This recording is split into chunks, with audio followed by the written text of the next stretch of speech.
clearly says that the first meeting in Delhi took place on 17th, and the entire plan and entire conspiracy to vandalize the entire city, create a ruckus, create a sense that the people were not happy with the conviction of Gurmeet Ram Rahim was taking place almost 2 weeks prior to the entire to the court date. So that the court hearing, so that in itself speaks volume that the Dera was ready to counter the conviction. They were ready in case anything was not supposed to happen what they had planned. They were planning it to the last minute.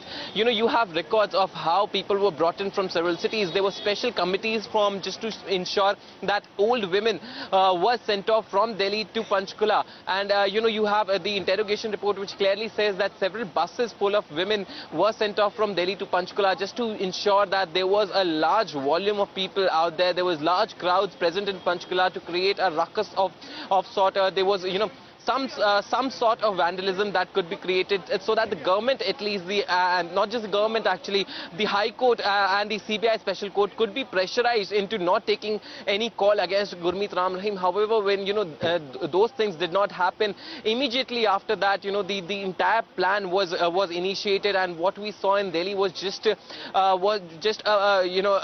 bit of that planning. The Delhi police says that these conspirators could not actually do the entire plan was not successful. They could not go as per their entire plan, and that was the reason that there was no mass ruckus or vandalism that happened in Delhi.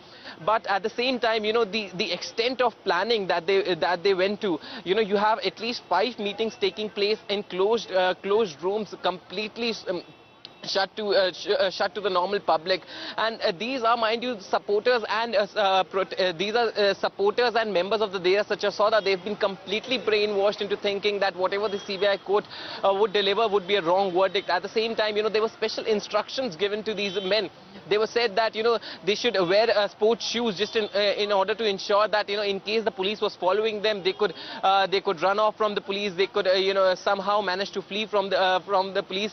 At the same time, they were asked to hide any sort of identification marks on their body. They were asked not to carry any tattoos. They were asked to keep their shirts tucked in just to ensure that they could flee easily. So they were planning it to the last minute. Everything was planned to the last minute. They said that people should travel in groups, and they should not talk to others in this regard, and at the same time they should also take orders from their team leaders. So they were very accurate. They had planned it to the last minute, and what we saw in Delhi was a result of that.